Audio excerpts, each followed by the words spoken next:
Hello, guys. Welcome here to the 20th episode of Tinkle Sports Talk. We've changed names, we've changed channels, we've changed venues. Man, that's a lot for a short amount of time. But we're still here, we're still going strong. And hey, we have never changed platforms yet, so there's Yeah, there's a we plus have added a somewhere. platform, and I'm pointing right at it. It's Apple Podcasts. Yes, we So have. we have We didn't added start that. off there. Yeah. So now we're on there, of course, and we're also on Google Podcasts and Spotify. So, of course, to those listening on there, hello. But, all right. Coming up this week, we're going to talk Julio Jones, some trade talks heating up. We also got a new Eagles signing. We're going to talk the play-in tournament results. We'll also talk about two teams that have missed the playoffs for back-to-back seasons. Then on the MLB side, we'll talk a few no-hitters that just occurred last week. Man, we talk about it every week now. Yeah, it does seem like that. A guy who I think is an early front-runner for AL MVP, possibly the Cy Young. We'll see. You'll get to hear that name very soon. A famous college coach signs a long-term extension. And then, of course, we'll discuss the Stanley Cup playoffs, and we'll end the show this week with our Tinkle on this segment. That's all coming your way. But first, let's, of course, start with the NFL news. Ryan Kerrigan, he goes to the Eagles. Yeah, I think it's just on like a one year contract. I couldn't really find anything that stated because usually you look online and it's like, oh, 1 year or a few years. I want to say it's just like a 1 year deal. It's something to generate and help out their defense, buff up the defense a little bit. This He's a is a great defensive tryout end. contract. I'm sorry, Yeah, this is a probably. tryout contract. I do like it from the standpoint of defense. They need to focus Yeah. on the defensive side, of course, and I hope it works out for him. But I just don't think he's going to be that next level guy based on his contract. Probably not, but at least he gets to face his former team twice a year. So Yeah. if there was ever any bad blood, you get to show it not just once but Yeah, twice. the Washington football team, by the Yes, way. the Washington football team. So he's definitely going to be helping that Eagles team that could use any kind of sort of help. Of course, they just got Devontae Smith in the draft, so I'm very curious to see if Philadelphia is going to take the next step forward next year. I guess we'll see. And then, speaking of maybe taking the next step forward, our team's looking to take the next step forward. Julio Jones is back in our discussion again, Brian. We still I'll let got you a few talk more about weeks. this. We still got a few more weeks, by the way. June 2nd, the Atlanta Falcons don't have to pay as much in the cap if they trade Julio Jones. So we're still at least a week or two away from finding out if this trade is going to happen, if they're going to keep him, what the holdup is. So, again, we're still about 10, 15 days away from finding out. I just want to stress that. It's not going to happen this week. It's not going to happen next week. But certainly within the next few weeks, or within a week or two. So, Honestly, I just think that Atlanta should just give him one more year and see what he's got. I know he hasn't, his production has gone way down. He hasn't been the same kind of wide receiver as of late. But and let's be fair, it's that hamstring injury that's been hampering him the last few years. I said it before. I think it's going to drag down his value. I think even if a team does trade a first rounder away, I think Atlanta wins the trade by a mile, unless Julio Jones is officially completely over this hamstring injury. But it sounds like it's a chronic injury. The Chargers and the Patriots are now in the discussion. I like that New England's in this discussion. They need a top-notch receiver. Yeah, but they have. I'm pretty sure they still have Edelman under. Oh wait, no, No, Edelman's retired. That's right. We talked Never about mind. that. Yes, we But, did. Sorry. you know, So yes, they do need a number one. The thing is Julio, as of late, he hasn't been playing like a number one receiver. So you're taking a really big risk. Not saying that like maybe him going into another team couldn't regenerate him to being like a number one receiver again. Because you know what we say, and sometimes a culture change is what's best for the player, and he might need one. you know, Atlanta's not really been the best team, but with all the offseason moves that they have done, with getting in Kyle Pitts, getting in Cordarrelle Patterson, getting in Mike Davis, maybe you just wait it out and see how this year is going to play before you decide, oh, you know what, maybe I'm going to, not extend the contract. Maybe I'm going to wait till after this season to get traded. I think for both, Atlanta Falcons and Julio Jones, I say you play it out, see what's going to happen before you make the decision. Start the season off. If he's not the way that you think he's going to be, then you should trade him. I think you should wait till like the season starts to see what kind of Julio Jones you're going to get before you trade him. See, on paper right now, you have a really good offense. Yeah. Okay, on paper you have a really good offense, but again, Julio Jones has not been that productive, and I guess it's a good idea that they're exploring the trades. I don't know. Again, if I had to guess, of those two teams I listed, the Chargers and the Patriots, of course, me being a Chargers fan, I'd love for him to come to LA. But he's not going to have that level of production with Keenan Allen and Mike Williams in the offense. But that's fine, because the way that he's been playing, he hasn't been really playing like a number one. Okay. So probably him going to LA would probably be a better situation for him. And don't get me wrong, New England, you're kind of taking a risk because you have a quarterback that can't really throw the ball that well. But you have Mac Jones, and you give Mac Jones a good receiver that he can work around, on top of two really good tight ends. But we don't even know if he's going to start right away. I think he's going to learn under Cam Newton, and Cam Newton ain't really the best quarterback to learn under. Cam Newton, for all intents and purposes, I don't care what Bill Belichick says, I don't care what Robert Kraft says, for all intents and purposes, Cam Newton is on a tight leash to start the year, and I mean a really tight leash. Yeah, hence why they drafted a quarterback. I'm telling you, he knows that Mac Jones is a lot closer in the mirror than he looks. Okay, you know that little thing on the driver's side window that says objects may be closer than they appear? That's Mac Jones right now. Yeah, he's a lot closer than Cam Newton appears. As far as best landing spots, I guess going to a team that really needs a receiver. I don't think the Chargers, the Patriots probably do need a receiver, but they don't. See, I feel like for New England it would be a minimal impact because they run a system. They're not gonna adjust it. Let's face it. I think LA.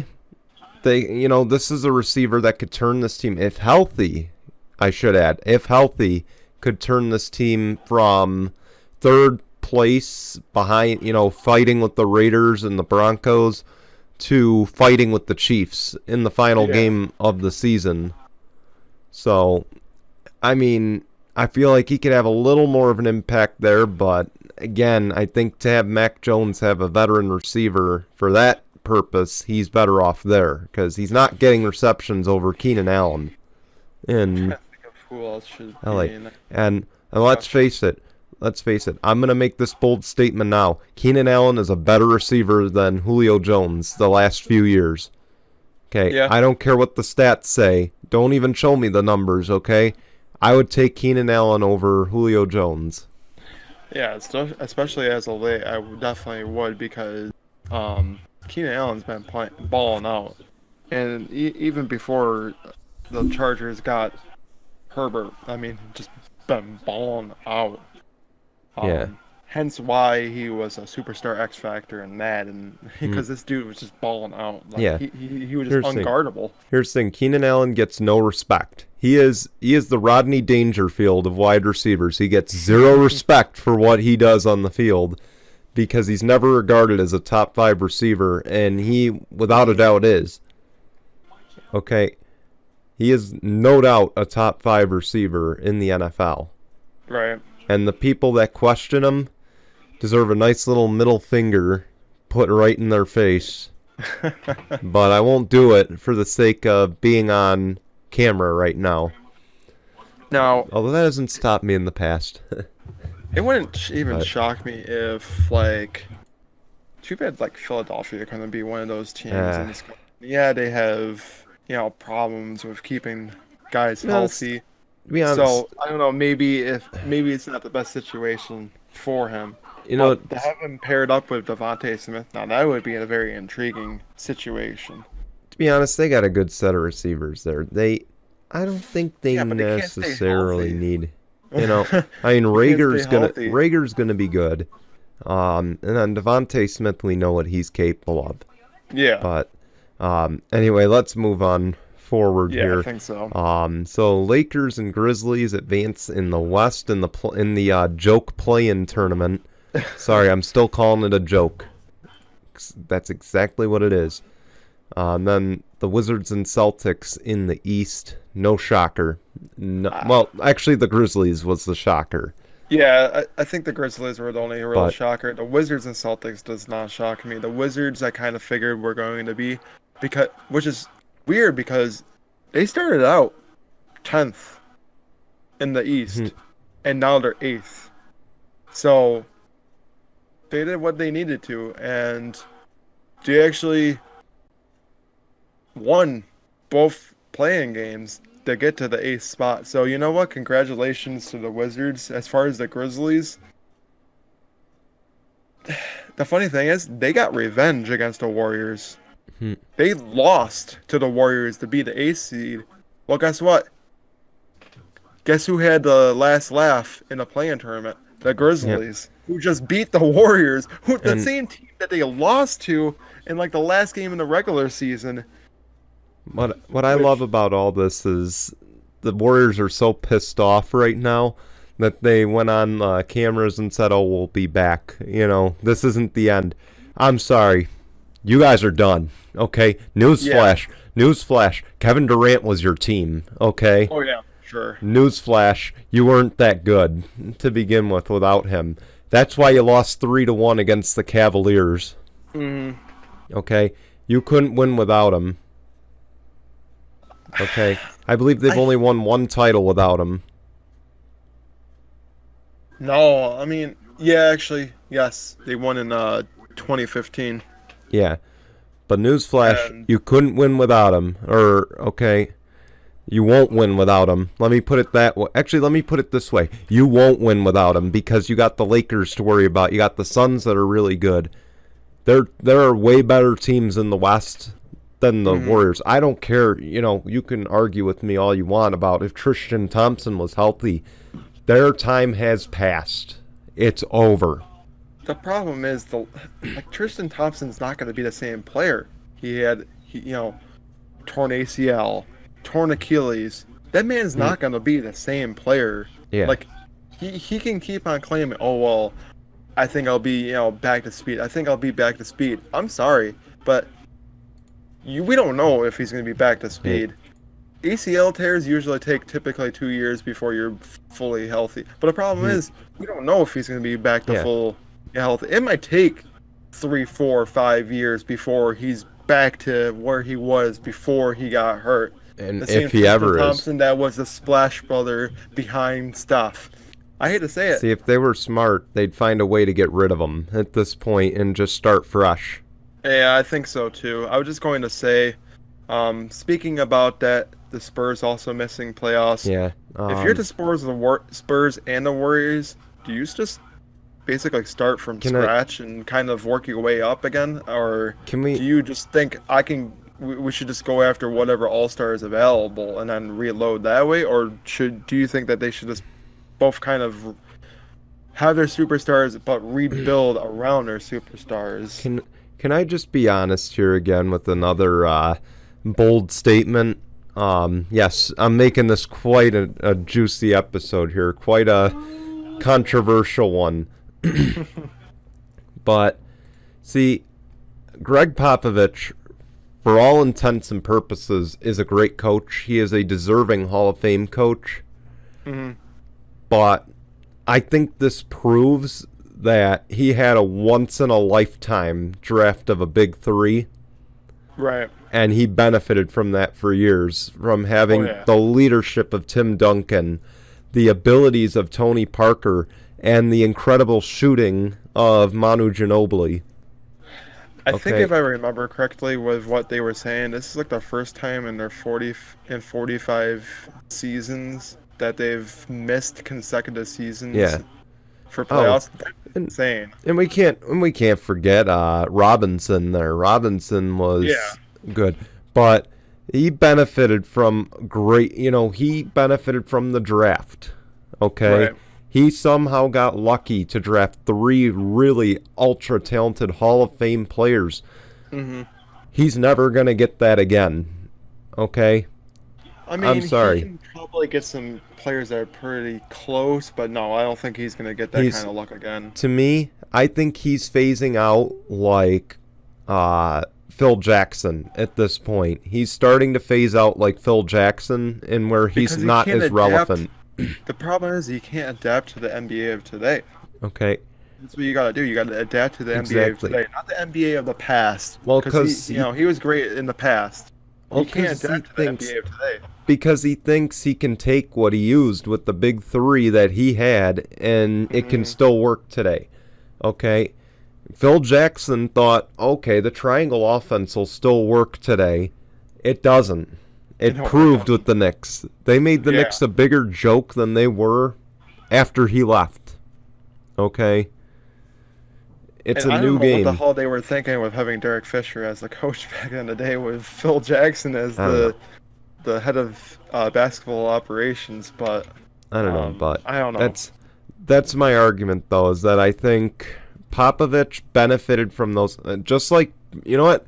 If I'm going to call this now, I'm going to say the same exact thing in January when we're talking football playoffs and whatnot. If the Patriots miss the playoffs again, I'm calling the same thing on New England. Okay? I'm just going to tell you right now, I'm calling the same thing on Belichick. So I'm just spoiler alert right now that he benefited from drafting a once-in-a-lifetime talent in Tom Brady.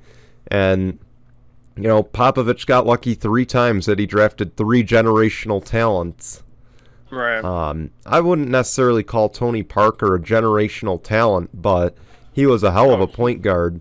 I think he just benefited off of having Ginobili, great talent around him. Ginobili was, to me, those 2 were great sidekicks. Right. Okay. Tim Duncan was the generational talent. Mm-hmm. Okay. He got lucky there. Probably won't get that lucky ever again.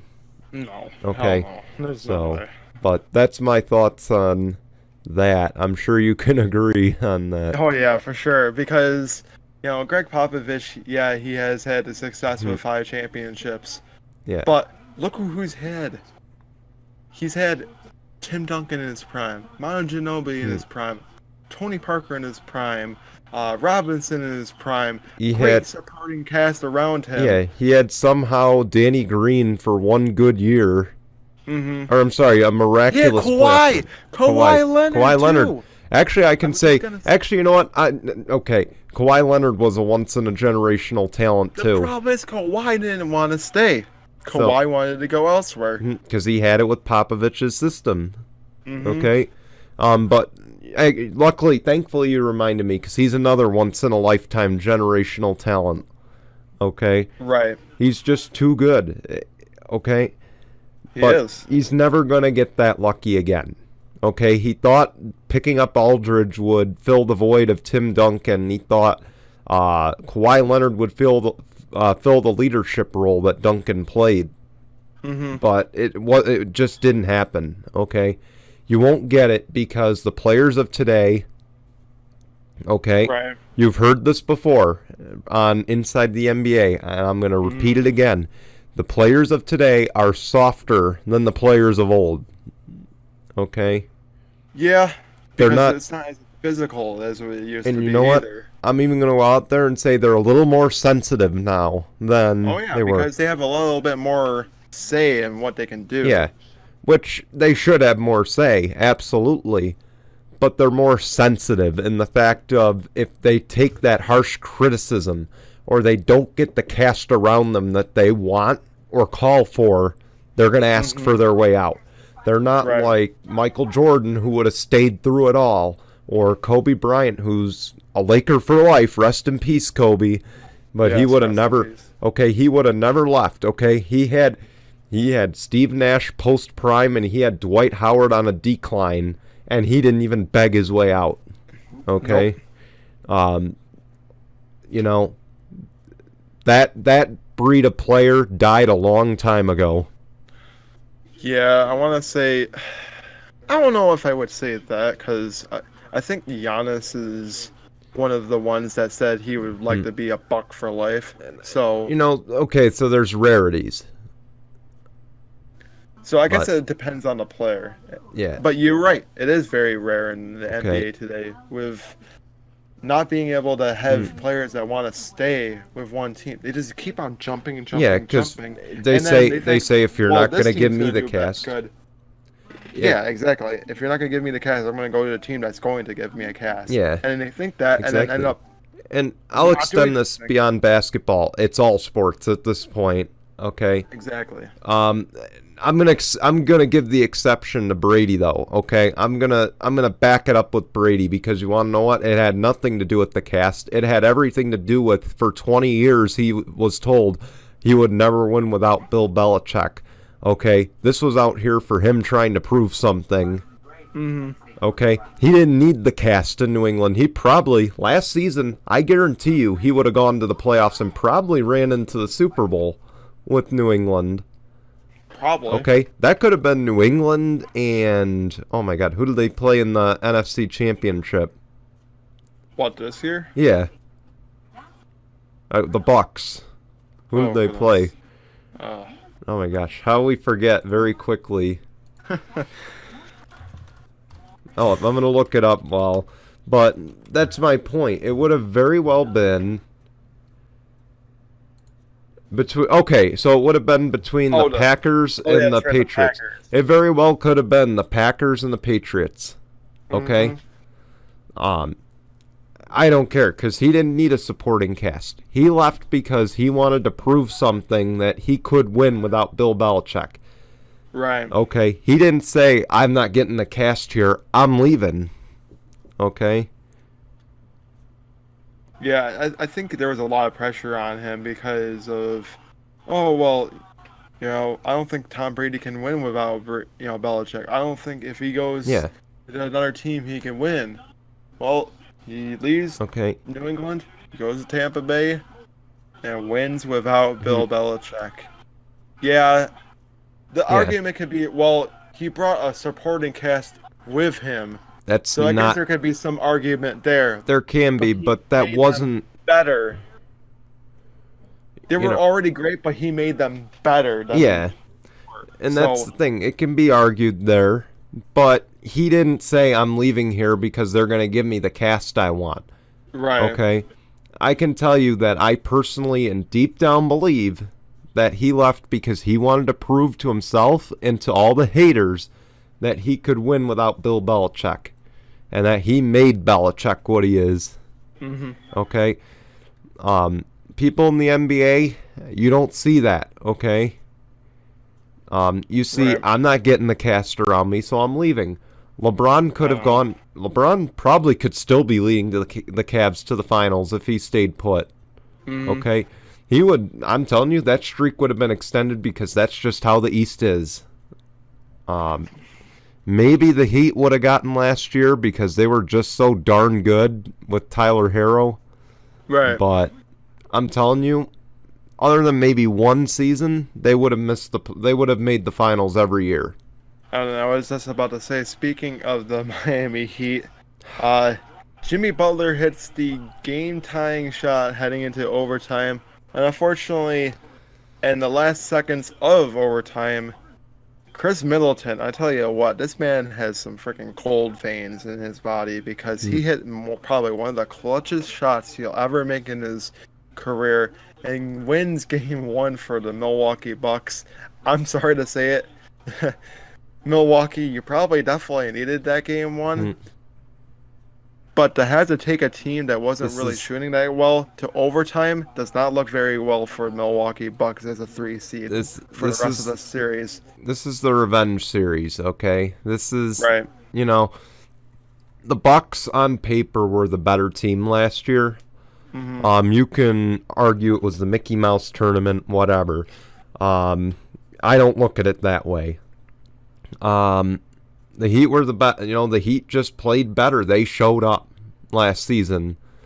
And the Bucks want to prove this year that they are still legit. They want to prove that they will be legit. They want to prove that they should have never lost to the Heat. Okay?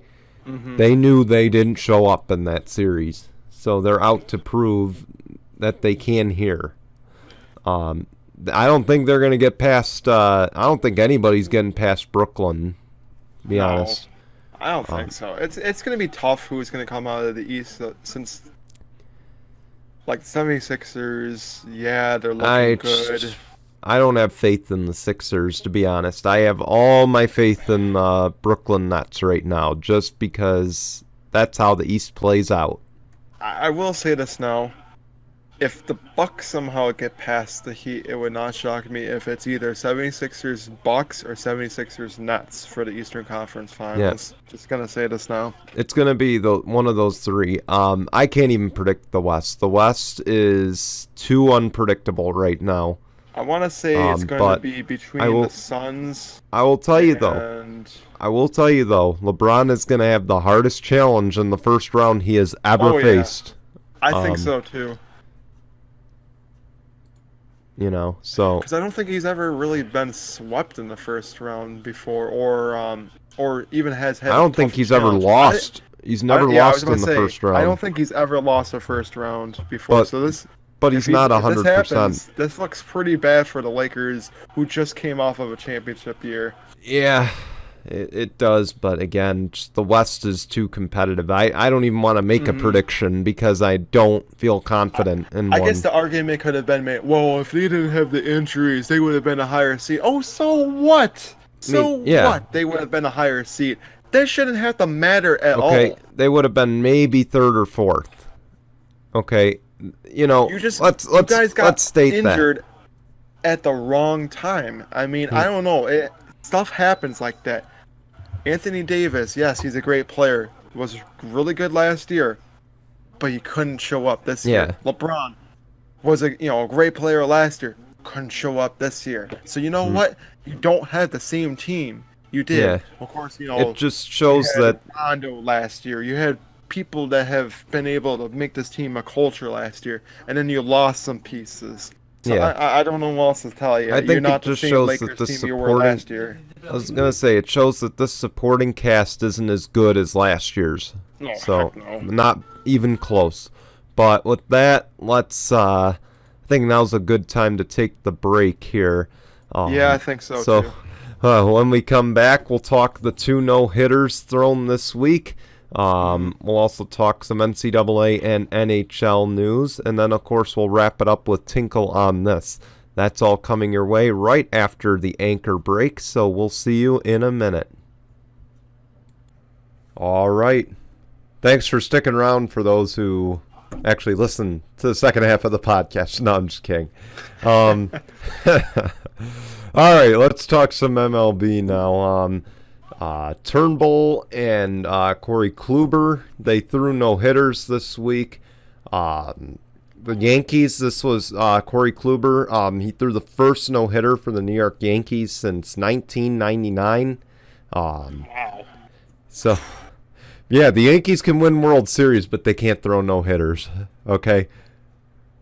Okay. Dang it. Over 20 years. That's insane. Boy, they really put me to the test, I'm going to tell you, since I know I've been documented on this show for saying I root for no-hitters no matter what the team is. But when the Yankees throw one, you got to let me sit there and think about that first, okay? You got to give me forewarning when they're going to throw a no-hitter, because then I got to sit and think about if I want to root for that. Because, if there's one thing you're going to learn about me to the viewers, I don't like New York, okay? I don't like the Yankees. Right. So, but that is the 6th no-hitter this year. Mind you, we're only in May. We still got 3 more months of baseball to go, and probably playoffs, still around 90 to 100 games still to go. That's insane. I think we're headed for a record. I think so too. You know how the last few years it was all batters? It was home run, home run, home run city everywhere you went. This is pitchers' year. Okay? This is the year of the pitcher. I think so too. So it definitely has to be. And like we were saying on the show, that's basically what's going to help win you a championship is your pitcher. Yeah, I say defense wins championships, but in a way, your pitcher is just as responsible, okay? He has the job that no other team has, okay? Your point guard doesn't control whether another team scores on you or not, okay? That's a collective team effort, okay? Your pitcher throws a bad pitch, there's nothing your defense can do to save you. Nope. Okay. So, in a way, if you think about it, they're basically your point guard of, I think they're higher than a point guard. I think they're a totally separate entity at the end of the day. Yeah. I think you can argue, because at the end of the day, your point guard, you make a bad defensive move or a bad pass, and then boom. But it's not all on the point guard. It's about, where that player in the right position? Was so-and-so here? Was so-and-so there? No, the pitcher, at the end of the day, you pitch to the sweet spot for the hitter, and he hits a home run. That's all pitcher, okay? So, again, I think this is good news for MLB, because the pitcher's one of the hardest things to find. I think a good pitcher is hard to find. Yeah, because you can find a lot of good hitters, but you can never really find a good pitcher. You can find some really good disciplined hitters, I guess is the way to put it. But in other news, Ohtani, man. Ohtani is... I'm going to declare it now. He's the MVP at the end of the year. I know we're like I just said, we're still 4 months out from the end of the season. I feel more than confident in saying right now, if he keeps up this pace, he is the American League MVP.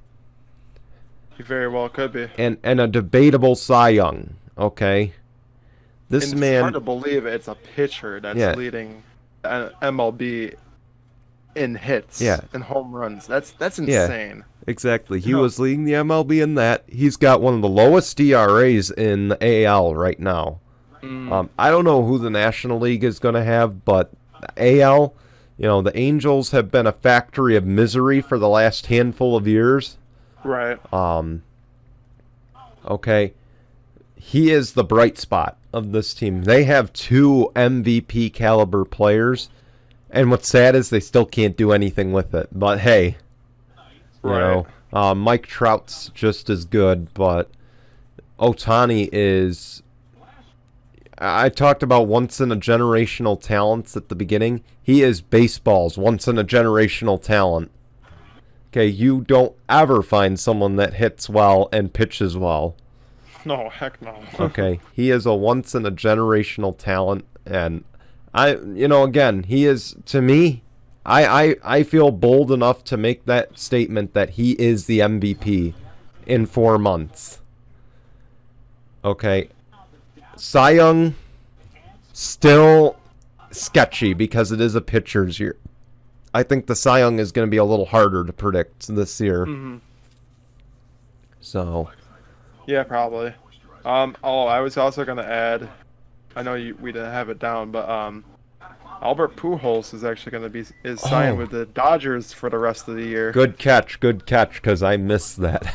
But yeah, he is with the Dodgers. I'm glad he's getting a chance to go out on his terms. Okay, he's going to be in the Hall of Fame.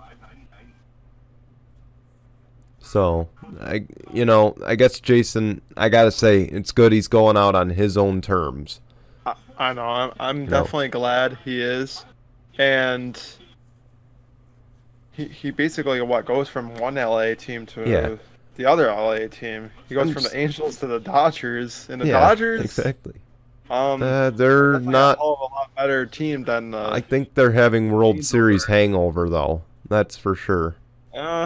Most likely, but who knows? Maybe with him coming in, I know he's not the same player as he used to be, but who knows? He could very well try to help them out and maybe could get back there, because what better way to end your career than going out with a World Series? Now, that would be something.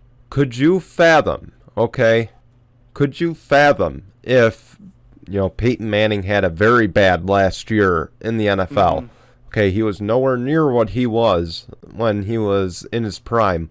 Could you fathom if week 7 or 8, when he was injured, and Brock Osweiler came in, could you fathom if the Broncos said, "You're gone, we're releasing you"? Okay, to not allow him to end his career on his terms after everything he's done. Oh, and why don't I add to it as well? Could you fathom if they did that to Joe Montana or Tom Brady, man, if one of those guys dropped off a cliff throughout the season? You would have to like shoot yourself in the foot. Okay, you can't.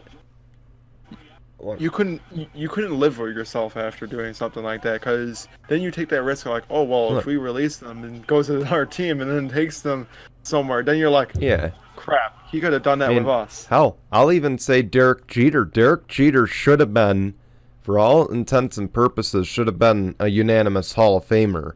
Mm-hmm. But he should have gone, and he did go out on his terms. Could you imagine if the Yankees didn't give that to him? Okay, that's a slap in the face at the end of the day. But I'm glad he's going to get that chance to go out on his terms.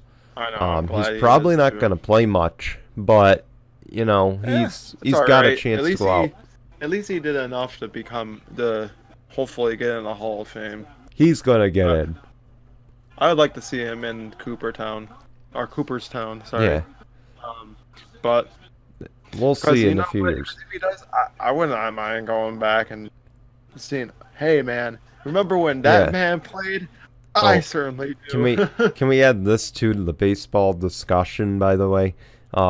Derek Jeter, of course, we talked about it on Tinkle Roundtable earlier this week. Jason, I don't know if you know about that. We have a new show on here called Tinkle Roundtable. I saw that. Hey, come on, join us sometime now. Hey, you know, I definitely will. Man, the one and only time I'll ever stream at 11 o'clock at night. Okay? One and only time. No, I'm just kidding. But, no, we talked about it. ESPN and 30 for 30, they are going to be doing a 4-part documentary series on the career of Derek Jeter. Well-deserving for... in a way, the Michael Jordan of baseball. Right. I guess I feel safe in making that comparison. But and I think it's gonna be good to see the career of Derek Jeter from the lens of people around him, himself, much like they did with Michael Jordan in the days with Phil Jackson and Steve Kerr. Scottie Pippen. Which was that, like The Last Dance or something like that? Yeah, The Last Dance. That That was a hell of a documentary. And I said it on Tinkle Roundtable. I'll say it again. The only part I wish they got, and I think this would have been perfect, but of course they couldn't get this part because of the death of the GM. But I would have loved if they had just gotten his part, if he was alive for this. This would have been a perfect, I wouldn't even have a complaint. This would have been a perfect documentary. And I think there are still people alive that played with Derek Jeter, at least key players that are still alive, that can contribute to this, which is what I think is going to make it almost untoppable. Right. So, that's my thoughts on that. But let's skip ahead. Oh, I'm excited about that. yeah. I know you're not a baseball fan, but you No, got to but be excited about it. honestly, I think I would be. I don't know. I think I would definitely give it a watch if I had the time for it. Yeah. Then now we got, believe it or not, NCAA basketball news in the month of May. Can you believe that? I know, that is insane. And even more shocking, it's women's college basketball news. Yeah, Wow. It's a team that's usually always in discussion every single year to win it. I don't believe we'll have much debate on this. Geno Auriemma, he has signed a contract extension with Yukon women's basketball. I'm not even going to ask you what that means. We know what it means. More championships. Probably. Look, the Most likely. man has put Yukon on the map, and quite frankly, they are the only women's college basketball team on the map. Okay? Consistently. And honestly, No. we came here saying, oh, well, UConn's got this. UConn's got this. There's no question. Well, you know what? We'll definitely come here and now, well, we were wrong. Okay, we were wrong, but we were wrong. But doesn't mean we will be wrong every year about that. no, we're still gonna keep picking UConn. There's no denying it. Paige Buchers. But yeah, so I will ask though, what more does he have to prove over there?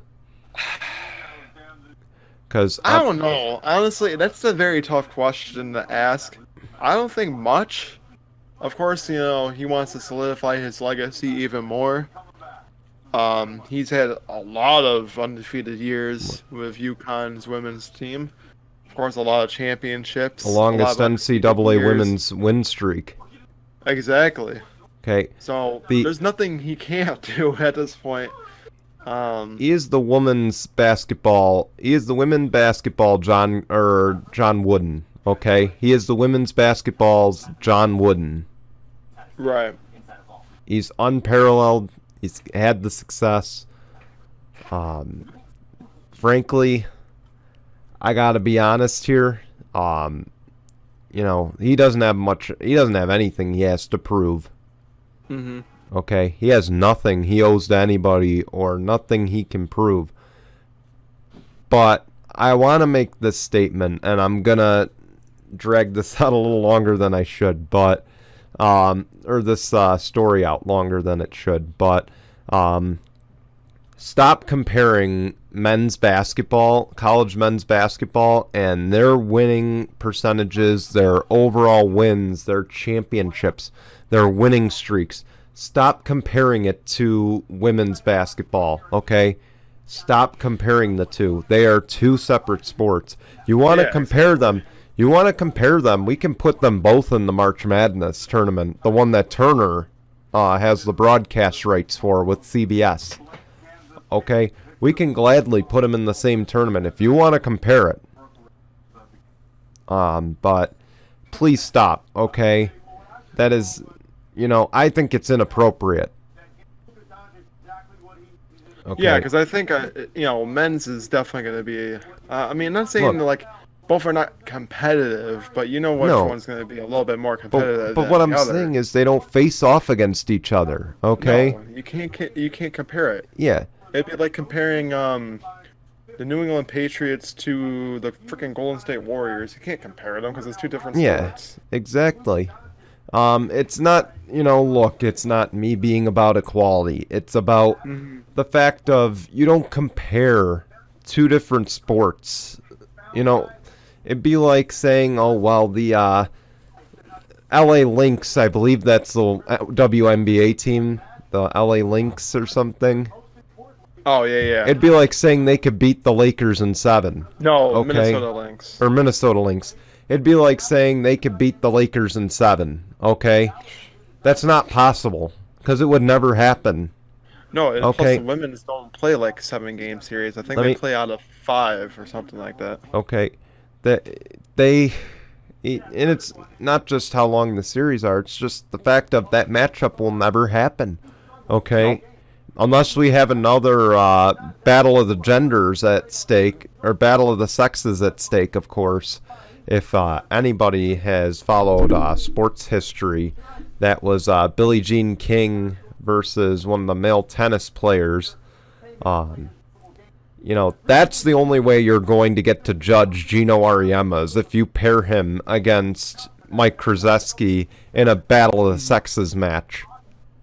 Okay? Until that happens, we can't make that argument. I will say, though, that you can state that he is one of the greatest coaches of all time. Okay? You can compare apples to oranges there and say who had the better impact on their team. But at the same time, you got to look at the level of competition Coach K has had and the level of competition Geno Auriemma has had. Yeah. Okay? There's two different levels of competition there. Part of it is due to some of these programs not having the money that Geno has or the men's programs has. There's not equality there. But I don't want to dive into that because this is controversial. I'm already treading on water right now. Yeah, you're treading on water and you're about to sink under. Listen. I didn't say anything that I could find, like, canceling controversial. Okay? You can stop me if you thought I was saying anything that was canceling controversial. I don't think you're going too deep into it. I would be like, whoa. And I mean, you're fine. Look, I mean this in the least demeaning way. Okay? I'm dead serious. Everything I said, I mean it in the least demeaning way. It is not to belittle or demean women's sports. It's just a fact of we need to stop comparing the two. Okay? You want to compare it for pay rates. Okay? You want to compare it for pay rates. Let's look at men's and women's soccer, okay? Women's soccer is far more successful than the men's soccer. Our U.S. men's soccer is a joke. Okay? Yeah. So if you want to compare that, okay, we can compare that. They should be making they should be making more than the men's side. So, but anyway, let's get back on topic here. Let's go to NHL. Yeah. Where Brian rants more about NCAA. Look, maybe we can have this discussion on the Tinkle roundtable. We definitely. So Zach, if you're watching this and you want to have this discussion, we can have this discussion. I promise you, I'm prepared. But anyway, NHL playoffs. Here we go. So the Lightning. Guess what, guys? If you haven't picked up on it yet, we're recording the night before. Okay. Just if you're picking up on it, the Lightning just took a 3-1 lead tonight. Of course, they didn't get it very easy. Nikita Kucherov, he went down with an injury. He spent all season injured. We discussed this on Tinkle Roundtable. Zach's not happy that he's playing right now. But he might be out again. Who knows? Panthers were taking a lot of cheap shots at the end. Nothing but sour grapes. Thank you. I was about to say, Thank very you. Salty. Very Sour salty. grapes is what it is, okay? You're down 3-1, the worst lead in all sports, by the way. I will contest that. But if I know anything about hockey, that doesn't mean you're out entirely. Yeah. That's why I said it's the worst lead. In 7-game series, it's the worst lead you could ever have. It's better to be down 3-1 than it is to be up 3-1 Yeah. because typically that's when it starts flipping. Okay. I said a few weeks ago how I want to return to old-style hockey with the fighting and the hitting. There's a line. There's a line between goons and old-time hockey. Okay, this was Hanson Brothers type hockey at the end. If you've ever seen the Hanson Brothers movie, there, but that was just flat out goon play at the end, and to me that's not justified. Okay, he hooked Kucherov where there's no pads. Let's see, they also checked someone in the goal crease, I believe. I saw the hardest hit I've seen, and it was right before a dead play. Let's put it this way: the Panthers. If I'm the Lightning, I'm coming out and I'm playing physical in Game 5. Okay, I'm coming out and I'm body checking everybody I can into the boards. If it leads to a penalty, so be it. But I'm gonna make sure that the Panthers feel as much pain as we felt heading to that locker room at the end of the day. Exactly. And it's not like the Lightning were rubbing it in and shooting at will and trying to go up 20-2. Okay, Right. This was them just trying to maintain their ground, finish the game. Okay, but another news on Nazem Kadri. I hope I pronounced it right. Zach will correct me if I didn't. But the Colorado Avalanche player, he is suspended for 8 games. He has been warned repeatedly to stop hitting people in the head. I like this because much like football, there's lines that are crossed. You can't hit someone in the head, okay? We know too much now about brain injuries. You can't hit from here to here, okay? I'm sorry. This to me, shoulders up. This to me is cardinal sin direction, okay?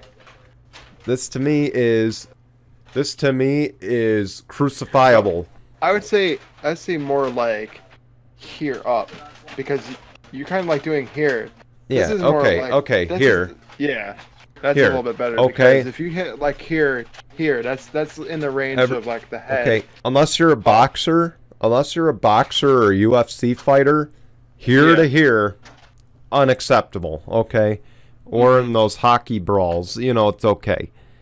But to check someone full speed here or push them into the boards head first, that's a no-go for me, No, okay? 'cause that's basically like a concussion waiting to happen, and that's not right at all. That should be very uncalled for. I think 8 games is definitely justified. I think if he was warned before, it's justified, okay? Oh, yeah.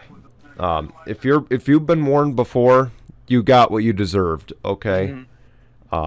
There's nothing you can say to back yourself out of that corner, but No, not at all. Especially in a high contact sport of hockey, you can't do that. I don't give a shit if it's plexiglass or not. Yeah. You cannot be doing that. well, it's also the steel boards at the bottom. Yeah, I keep in mind, or whatever. Like the walls there with all the sponsors. Okay, they go head first into those. You're gonna hurt somebody. Okay.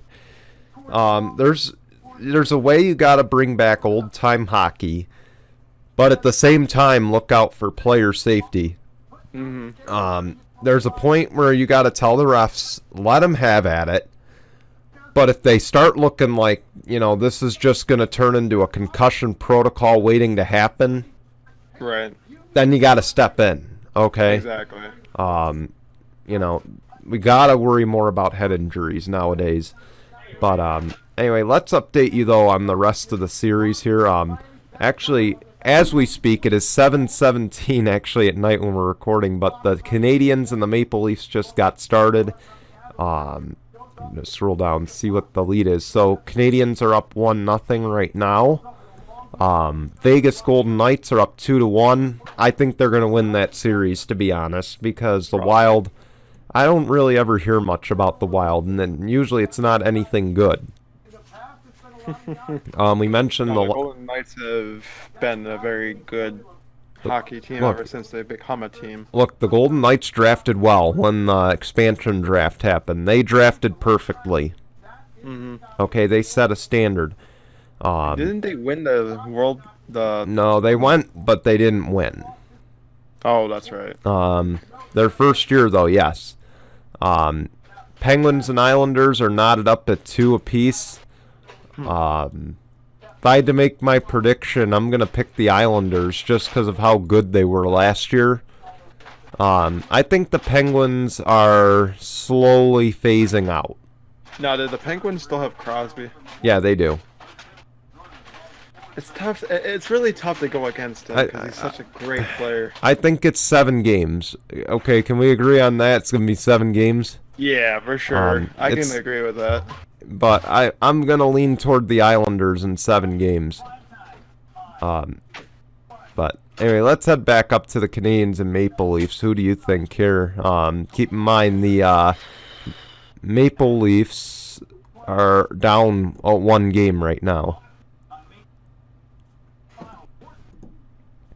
It's tough. It's 2 Canadian teams going up against each other. It's tough to tell. I hate to say it. It really is because, with hockey generating from Canada. So, I want to say the Maple Leafs, but I don't know. I don't know. It's tough to tell. I want to lean. The Maple Leafs really haven't been that great of a hockey team, so that's why I say it's. Mm-hmm. To be on the safe side, I'll go to Maple Leafs. Yes, they're down a game, but like we said, like we know in hockey, that doesn't mean anything. Yeah, I want to lean toward the Maple Leafs too here, but I think this is gonna be 6-7 games. I think I can make that safe pick. Of course, I think the Lightning have it. I think they're gonna drop one more game. Okay, I think they're gonna drop the next game in Florida. But I think they'll win the next one after that, which I believe is in Tampa. So 6 games for Tampa. I think they got it. Yeah, sounds about accurate. Oilers and Jets. Jets are up 2-0. I'm gonna go with the Jets in 5. I'm gonna go to the Oilers. I hate to say it. Oh boy.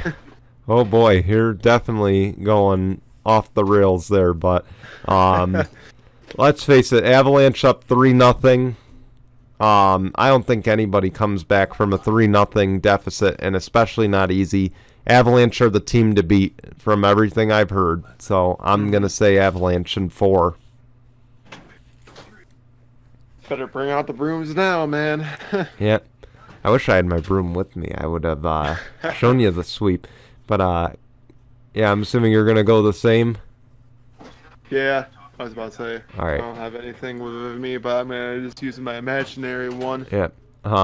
Another team has a nice 3-1 lead. Bruins over the Capitals. But... Oh.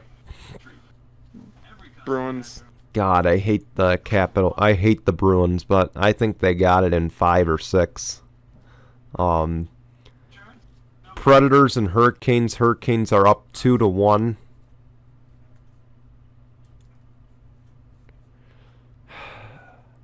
I want to say the Predators.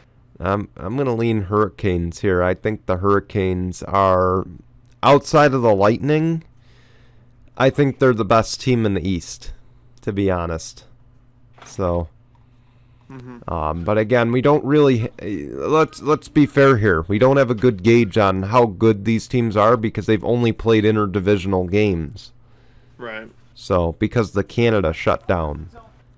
So let's be fair there. So that's actually our picks here. We got one more thing for you, and it's a little thing we like to call Tinkle on this. Here's one for Tinkle on this. Let's see, we've ripped Shaq before. How's about we rip him again?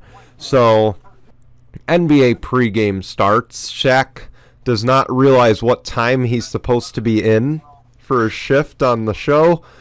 Kenny the Jet Smith had to call him on FaceTime. Charles Barkley, I believe, said, "What kind of dummy shows up late for a playoff game?" And frankly, let me just ask this to Charles, okay? Why didn't you just go straight for the ring talk, okay? He's been ripping you all the time. He's been writing you about he has rings and you don't. Why didn't you just say, you know what, you have rings. At least you know when to show up for playoff games. How come you didn't show up now? Okay, something like that. Okay, you could have let him have it for that. I think you missed a key opportunity, and for that you get the honorary runner-up. Look, I understand playing, and they're not as big as like when the actual playoffs start, but you still gotta show up. Come on, man, show up for work. Come on. And for that check, Tinkle on. Time, I think he's our Tinkle on this MVP so far. No, the Astros. The Astros are tied with him now. Oh, okay? That's right. The Astros have gotten a good brunt of our Tinkle on this. So for that Tinkle on this, Shaquille O'Neal. Okay? Please don't sit on me. I understand he's, the play-in tournament's a joke, but don't make it a literal joke there, Shaq. Not show up on time. All right, but man, that's all we got for this week. I hope I get this up on time, or else I'll be the Tinkle on this recipient next week. Yes, you will. But all right, that's all we got, guys. We'll be back next week. We got Memorial Day next week, and yes, we will be on our normal time. So. Yep, we'll still be uploading on Sunday unless there's a holiday that's on a Sunday. Then it'll be Saturday. Which, of course, will update you when that happens. That'll probably be for Father's Day. We'll probably have to upload. Oh, we'll do Sunday. We'll do Sunday. We did it for Mother's Day. By the way, we missed our chance to say Happy Mother's Day to all the mothers out there. So please don't kill me, Mom. I forgot. I didn't forget. No, she got a nice gift, but all right, that's all we got for this week. We will be back for Memorial Day. Check out of Turn 4 on Tuesday. We will have Zach with us on that show, and we will talk Indy 500. Indy 500's next weekend. Monaco is today. It's actually going on right now, I believe, on ABC. So if you're a racing fan. Yeah, 9 p.m. 9 a.m. I thought it was 9 p.m. No, it's because it's on the other side of the world. So. Oh. So. I think if I remember correctly, it's on ESPN 2. No, it's on ABC.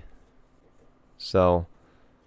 I was literally watching on ESPN 2. I literally thought it said ESPN 2. Maybe I was wrong. Maybe, I don't know, but it's on one of the ESPN networks. Just tune in, okay? Yeah. It's F1, right? Yeah, F1. Yeah. Monaco Grand Prix. We also got the Coke 600 next Sunday, but be sure to tune in to Out of Turn 4. We'll cover all of that with you on the show then. We will also cover NASCAR COTA, and then, of course, hopefully next week we'll have another Tinkle Roundtable, and we can discuss this whole controversy that I've now started. So, all right, if I don't get canceled and fired by the end of the day. So, with that, till we see you next Sunday, guys, goodbye, everyone.